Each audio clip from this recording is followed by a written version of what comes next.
Olá, amigos. Eu espero que vocês estejam bem. Nós estamos trabalhando as orientações do irmão José sobre a psicografia de Carlos Bacelli. Hoje nós vamos trabalhar o livro Para Ser Feliz, no capítulo 6, intitulado Depressão. Vocês veem que primeiro tema depressão, ele é falado em várias línguas, vários expositores, vários conceitos, mas nunca foge do foco. O que eu estou dizendo para vocês?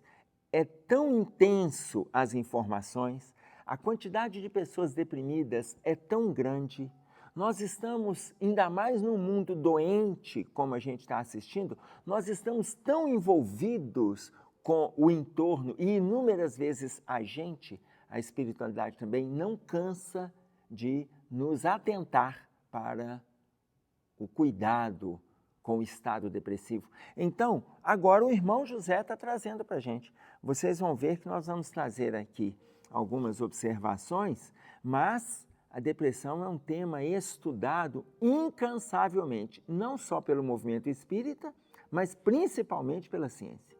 Ok? Veja bem, depressão. Não deixes que a depressão tome conta de ti. Então, inicialmente, quando a gente fala lá sobre a depressão, não deixe que ela tome conta de ti, vamos entender um pouquinho sobre a origem, porque esse termo, o termo depressão, ele é um termo relativamente novo. Relativamente novo. Anterior ao tema depressão, era quem cunhou esse termo não foi, aliás, ele foi construído por um médico que é Hipócrates. Hipócrates, aproximadamente 400 anos antes de Jesus, antes de Cristo, 400 anos. Hipócrates, ele construiu esse termo que era melancolia. Melancolia, que significa do grego humor negro. Mas ele fala a relação de humor negro é porque havia um estudo da bilis, e como a bilis é negra, na oscilação de humor negro, porque era o que acontecia com as pessoas que estavam envolvidas com esse estado. Esse termo para Hipócrates, que foi construído naquela época, esse termo, ele perdurou para nós, aproximadamente 2.200 anos. Aproximadamente. Por quê? Porque o termo depressão, então a gente está falando aqui de melancolia.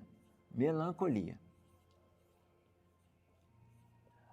Que é igual à depressão. Só que melancolia foi trazido por Hipócrates nesse período, por volta do ano 400 antes de Jesus. Deixa eu corrigir aqui. Por volta do ano 400 antes de Jesus, e aqui, aproximadamente 1860, mais precisamente no século XIX, nós vamos ter a mudança de termo de melancolia para depressão. O que não foge da profundidade, mas hoje quando fala a pessoa está melancólica, você dá um caráter mais de tristeza, mais de um acabrunhamento, mais de humor baixo, que a gente fala assim, está com farol baixo, fulano está meio melancólico hoje. Porque depressão aprofunda, inclusive, nos estudos. Então, quando a gente coloca lá, por volta de 1860, final, segunda metade do século XIX, aí fica claro nós entendermos como que a ciência veio progredindo a partir daí, ok? Então, olha a orientação que o irmão José traz para a gente aqui. Não deixes que a depressão tome conta de ti. Não deixe que esse sentimento de tristeza se apodere do seu estado íntimo. Olha, uma pequena tristeza, quando não combatida, pode aumentar de tamanho. Uma pequena tristeza não combatida pode aumentar de tamanho. Pequena. Se uma pequena tristeza pode aumentar de tamanho, ela pode virar no estado depressivo. Ah, mas toda tristeza é depressão? Não, não. Para nós colocarmos como um estado depressivo, a gente tem que ter aproximadamente, e aí estou trazendo as informações que a Organização Mundial de Saúde traz para nós, a gente tem que ter aproximadamente 2 a 3 meses de tristeza. Não tem nada que tira aquela pessoa daquele contexto. Não tem nada que tira. Tá claro? Claro que isso tudo é avaliado nos sintomas. Então, vamos pegar um exemplo. Você vai no psiquiatra, que normalmente é quem faz essa avaliação no primeiro momento, você vai no psiquiatra. O psiquiatra, para avaliar que você está deprimido, ele vai batendo um papo ali de 15 minutos, 20 minutos, e ele vai, em meio à conversa dele, ele já vai observando os sintomas. A Organização Mundial de Saúde propõe para a gente 11 sintomas. 11 sintomas. Eu não vou ficar aqui historiando os sintomas em função do nosso tempo, mas eu gostaria que depois vocês... Aliás, nós temos um vídeo falando a respeito de depressão à luz da doutrina espírita, tem a palestra, tem o seminário Depressão à luz da doutrina espírita, mas os 11 sintomas, o que a OMS coloca para a gente? Se a pessoa tiver de 4 a 5 daqueles sintomas, por aproximadamente 2 a 3 meses, ela está deprimida. Então, aquela tristeza de um dia, 2 dias, é mais um estado superficial na melancolia. E aqui eu estou estabelecendo uma diferença. Aqui eu já estou estabelecendo a diferença quando entra o termo depressão. Tá claro? Hoje é um estado leve de tristeza. Então, se a gente colocar melancolia hoje, seria igual a uma tristeza. Depressão é um estado aprofundado patológico, que aí já é um quadro doentio. Tá claro? Então, o que o irmão José pede? Não deixemos que a tristeza vá tomando conta do seu estado. Então, às vezes a pessoa fala assim, nossa, eu estou numa deprê. Esse eu estou numa deprê de um dia não é depressão. Pode ser maneira de dizer, a forma de colocar, o jeito de se posicionar, mas não é necessariamente estar depressivo, porque para estar deprimido já tem que ter os sintomas lá, distúrbio alimentar, distúrbio psicomotor, distúrbio de raciocínio, distúrbio de sono, anedonia, anergia, ansiedade, dores de cabeça, pensar na morte como alternativa. Então, vocês imaginem, são 11 sintomas. A partir do momento que a pessoa tem aquela quantidade, todos não. De 4 a 5, mais ou menos 2 a 3 meses, ela está nesse quadro de depressão. Combinamos? Então, quando fala estou numa deprê, é um estado de tristeza, coisa do dia, no dia seguinte já melhora, acontecem coisas que tiram a pessoa daquele estado. Mas uma pequena tristeza, quando não combatida, pode aumentar de tamanho. Se não combate e a pessoa internamente vai fortalecendo, lembram quando a gente fez referência ao livro Estudando a Mediunidade, quando Martins Peralva vai falar para nós sobre a comunhão mental no capítulo 31, falando de pensamento positivo e negativo? Quando você vai alimentando a tristeza ali e tal, pensamento negativo. Ah, Emerson, mas acontece coisas que fazem a gente ficar triste. Faz, gente, isso é para todo mundo. Isso é para todo mundo. Tá claro? Mas o que ele está pedindo? Uma pequena tristeza não combatida pode aumentar de tamanho. Ele está pedindo para a gente lutar. Essa é a proposta dele. Aí ele coloca mais. Desde o início, atenção, reage contra o estado de abatimento que detectas em ti. Reage contra o estado de abatimento. Não se entrega, tá? Não se deita, né? Fica em estado de alerta, tá claro? Empina o corpo, caminha endireitado na sua estrada. Não é isso que Paulo coloca para nós? Endireitai as veredas dos vossos pés? Paulo coloca isso para nós escrevendo em Hebreus, no capítulo 12, lá no versículo 12. Endireita, levanta, é isso que ele coloca. Tá claro? Levanta e endireita as veredas dos vossos pés. E aí ele continua. desde o início, reage contra esse estado de abatimento. Olha mais, não acredites que possa sair com facilidade do fundo do abismo a que te permitas arrojar. Se você não combater isso desde o início, não acredite que depois você sai com facilidade. Não sai. Não sai. A espiritualidade está colocando aqui, olha aqui.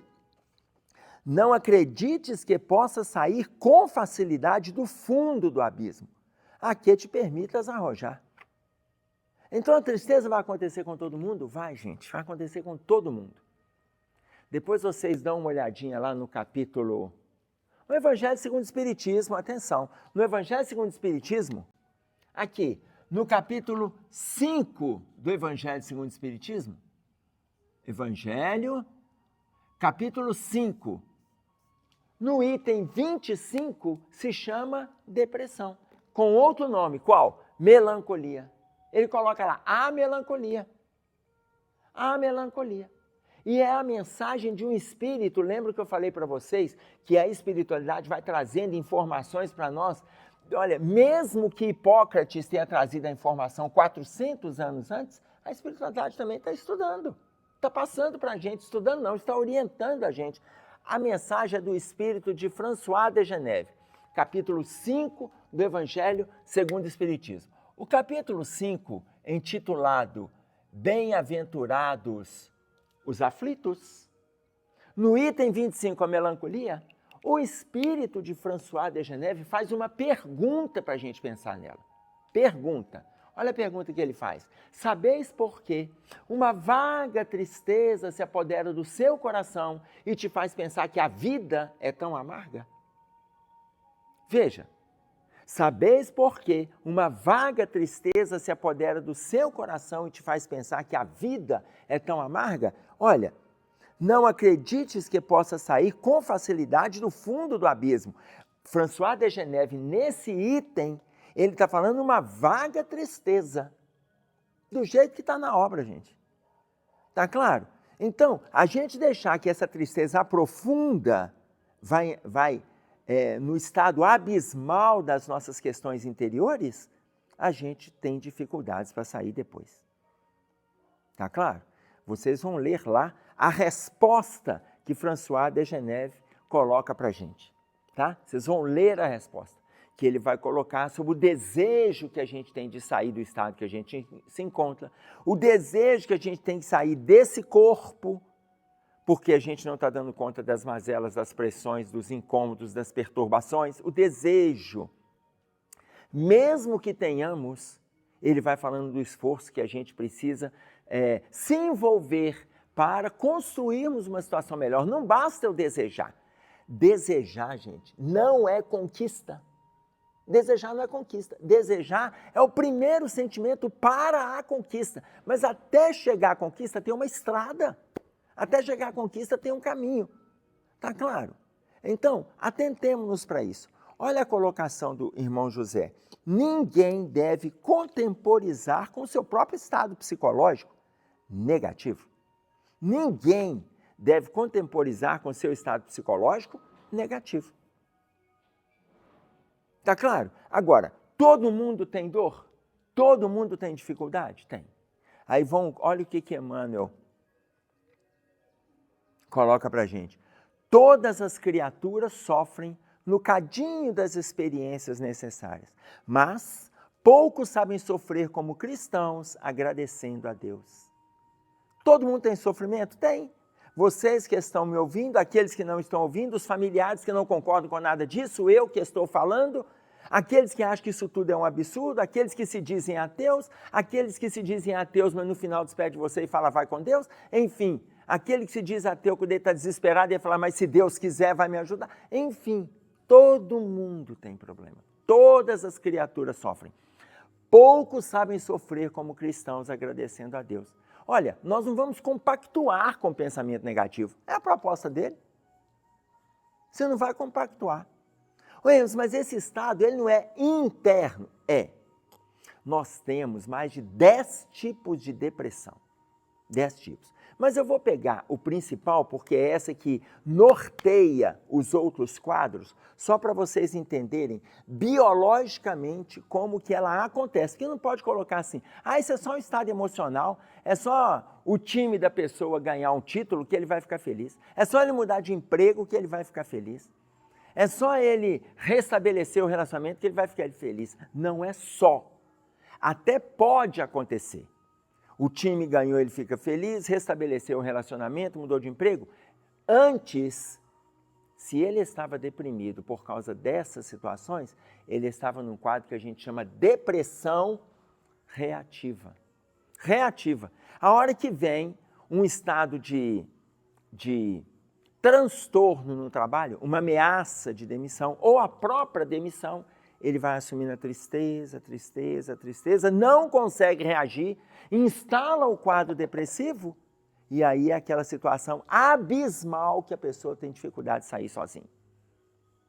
Mas suponhamos que 15 dias depois, 3 meses depois, recebe uma oportunidade melhor do que aonde estava e ele consegue alçar voo. É porque ele estava naquele estado de depressão reativa, era reação a algum estímulo externo. É só um exemplo que eu estou dando para vocês, porque existem outras. Existe a depressão reativa, sazonal, bipolar, endógena, existem outros tipos. Eu quero pegar a endógena só para vocês entenderem como que funciona. Vou apagar aqui para ficar mais claro a nossa visualização. Nós temos aqui os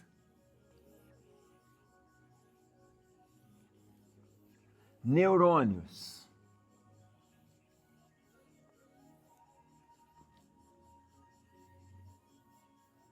Os neurônios. Dentro dos neurônios, nós temos os chamados neurotransmissores. Dentro dos neurônios, nós temos neurotransmissores. Mas nós temos neurotransmissores só dentro das células neuronais? Não. Nós temos também fora. Nós temos neurotransmissores fora. Entre os neurônios. Aquele espaço que a ciência ensina para a gente que se chama fenda sináptica. A sinapse é esse encontro que os neurônios fazem, que ele é diminuto, a gente não tem essa percepção, a não ser no microscópico muito potente, nós não temos essa percepção, mas sabemos que tem as funções dos neurotransmissores aqui. É claro, existem outros movimentos dentro da célula, né? Tem mitocôndrias dentro da célula, nós estudamos isso lá no chamado primeiro grau, hoje ensino fundamental 2, né? Entre a quinta e a oitava, que é entre a quinta e a nona, depois vai entre a sexta e a nona, depois vai para o ensino médio, que na nossa época era o científico. Mas aqui, olha, qual que é a função do sistema? A função do sistema. Esse neurotransmissor recebe uma informação, ele passa para isso. Esse é o receptor. Esse é o receptor.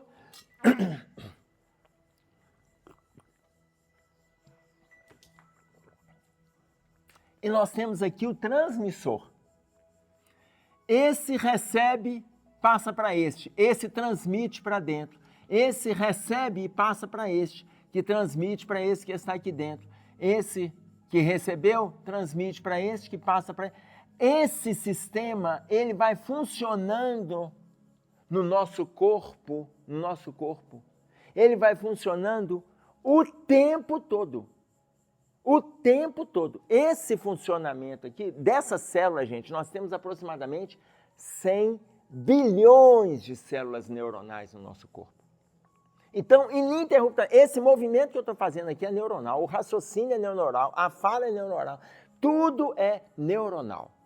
Tá claro? Então, esse sistema, equilibradamente, ele funciona assim. Vamos ver como acontece o quadro da depressão endógena, que é aquela que vai nortear os outros quadros depressivos. Que aí você fala assim, pelos sintomas, o médico avalia, pelos sintomas, a pessoa está deprimida. Pelos sintomas. Por quê? Porque naqueles sintomas ali, ela foi desequilibrando o seu sistema neuronal. Ela foi desequilibrando. Recebeu a informação. Esse aqui passou a informação para esse, e aí ele voltou para a célula. Esse aqui entrou dentro da célula e ficou aqui. Deixa eu pegar outra. E ficou aqui. Esse aqui recebeu a informação, passou para esse e voltou. Esse aqui entrou para a célula e ficou aqui. Ele passou para esse que saiu e voltou. Esse aqui entrou para a célula e ficou aqui. Esse aqui passou para esse e voltou. Este neurotransmissor entrou na célula e ficou aqui. Olha, esse neurotransmissor saiu, passou a informação para este. Este entrou e ficou aqui dentro da célula. Vocês estão vendo que vai acontecendo uma diminuição de neurotransmissores dentro da célula? Esse aqui passou para este entrou, ficou aqui. Este aqui passou para esse e ficou aqui dentro.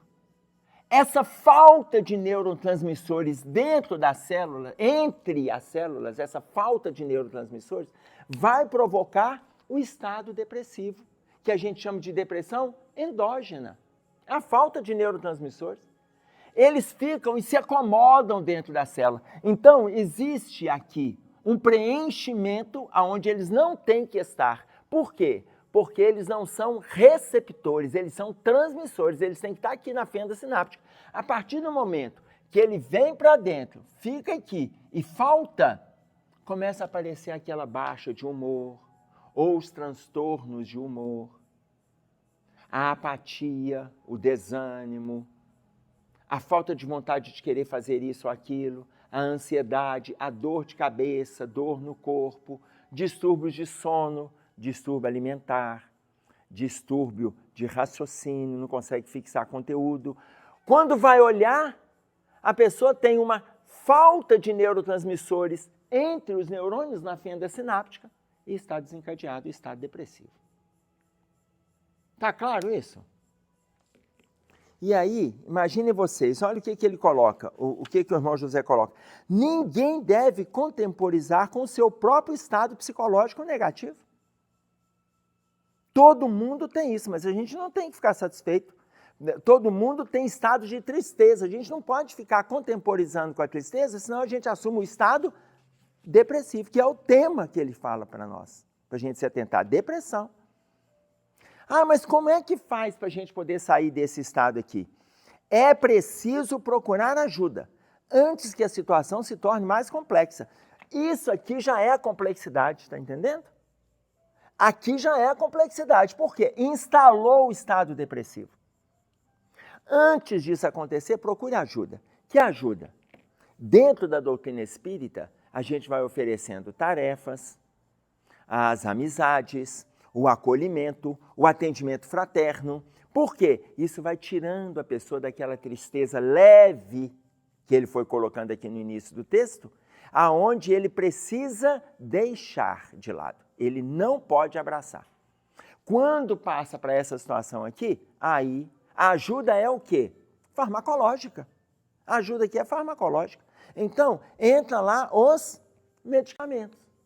Para que serve o medicamento? O medicamento ele vai atuar na criatura, vai atuar, para que esse neurotransmissor saia de dentro da célula e venha para a fenda.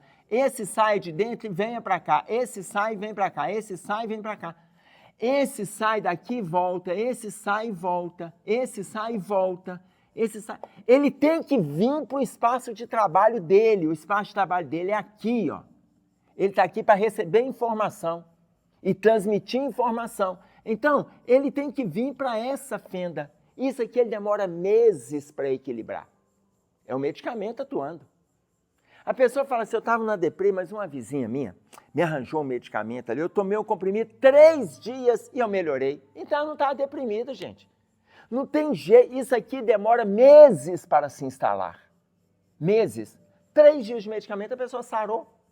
Isso não existe, não. Tá claro? Se a pessoa estiver deprimida, ela vai demorar um tempo para isso aqui melhorar. Um tempo.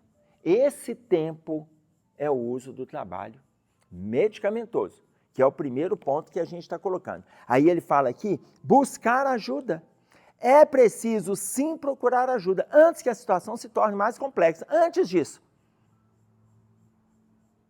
Procura sair de dentro de casa e principalmente de dentro de ti mesmo.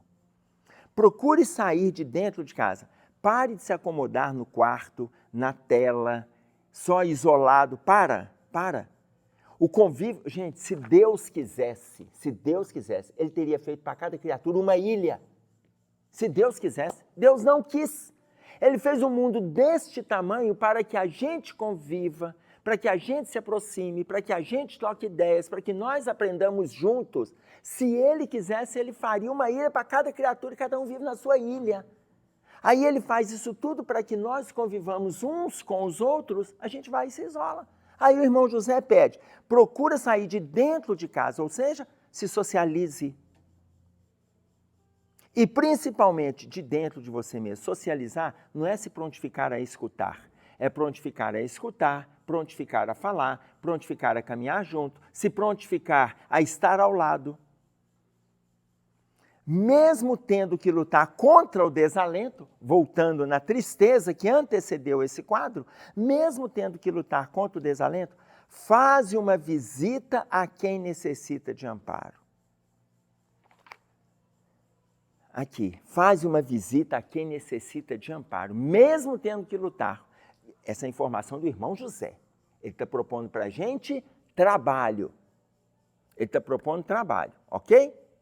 Faz uma visita a quem... mas eu não tenho nada para oferecer. Olha o estado que eu estou. Olha como eu estou. Olha o que está em torno de mim. Quando a gente acha que não tem nada para oferecer, a gente está assumindo uma postura egoística de achar que tem que ser amado o tempo todo, tem que ser acolhido o tempo todo. Qual acolhimento que a gente está oferecendo? Qual amor que a gente está distribuindo? Quais pessoas que a gente está contactando? Quem que a gente está visitando? O que que a gente está fazendo? O que que a gente está fazendo? Ou seja, a pergunta de Jesus, no capítulo 5, no versículo 47 de Mateus, que fazeis de especial? Para eu sair desse estado ou da simples tristeza, eu preciso de ajuda, mas antes da ajuda, eu também tenho que me ajudar. Sai de casa, sai do quarto, sai da tela e comece a fazer em favor de. Tá claro? E aí, ele fecha para nós aqui no último parágrafo dizendo, o melhor antídoto contra a depressão, o melhor é servir no bem dos semelhantes. O melhor antídoto é servir no bem dos semelhantes. Essa informação que ele traz para nós, essa informação, o melhor antídoto é servir no bem do semelhante, é fazer alguma coisa por alguém. É uma colocação que um psiquiatra faz para a gente no livro que se chama Curar. O psiquiatra francês David Servan, ele coloca para nós 4 passos para sairmos desse estado. Eu penso que os 4 passos, ele pode ser direcionado na nossa vida antes de eu abraçar um estado depressivo. Acompanhamento médico, que ele coloca lá como acompanhamento psiquiátrico. Acompanhamento terapêutico. Atividade física. E aí ele fala assim, trabalhando com grupos de controle, em campos de concentração, e ele faz referência ao Vietnã, ao Camboja. Um grupo ele trabalhou com acompanhamento médico, terapêutico e atividade física. Um outro grupo ele incluiu atividade filantrópica, ou seja, trabalho de caridade. Ele incluiu. Ele falou assim, este grupo que se envolveu com o trabalho de caridade, este grupo apresentou resposta mais rápido do que o primeiro grupo, embora todos apresentaram respostas. Mas esse grupo apresentou resposta mais rápida. Por quê? Porque ele se solidarizava com a dor do outro. Gente, essa informação que a psiquiatria traz para nós é a mesma informação que o irmão José está trazendo. Quer sair desse movimento? Se solidariza com o outro. Se solidariza com o outro. E aí, é claro que eu não posso deixar de passar para vocês a informação que Paulo de Tarso colocou lá atrás. Não nos cansemos de fazer bem, porque a seu tempo ceifaremos, se não houvermos desfalecido. Gálatas. Não nos cansemos de fazer bem, porque a seu tempo ceifaremos, se não houvermos desfalecido, no capítulo 6, no versículo 9, atenção, nós temos duas traduções. Não, tem a tradução mais nova, está dizendo assim, não nos cansemos de fazer o bem, porque a seu tempo ceifaremos, se não houvermos desfalecido. A tradução original coloca, não nos cansemos de fazer bem. Tudo que você for fazer, faça bem feito. É um trabalho de caridade? Faça bem feito. É arrumar sua casa? Faça bem feito. Tem que lavar banheiro? Faça bem feito. É trabalhar no comércio? Faça bem feito. Você é balconista de uma instituição pública? Faça bem feito. É motorista de aplicativo? É motorista de ônibus? É médico? É empresário? Não interessa. Não nos cansemos de fazer bem. Estão acrescentando. Não nos cansemos de fazer bem feito, porque a seu tempo ceifaremos. A seu tempo a gente vai colher, se a gente não tiver desistido no caminho. Se não estiver desfalecido. Então, para sairmos desse estado, a proposta do irmão José é que a gente se envolva solidariamente com o outro. É isso aí que a gente tinha para trazer. Um abraço a todos, até breve, fiquem com Deus.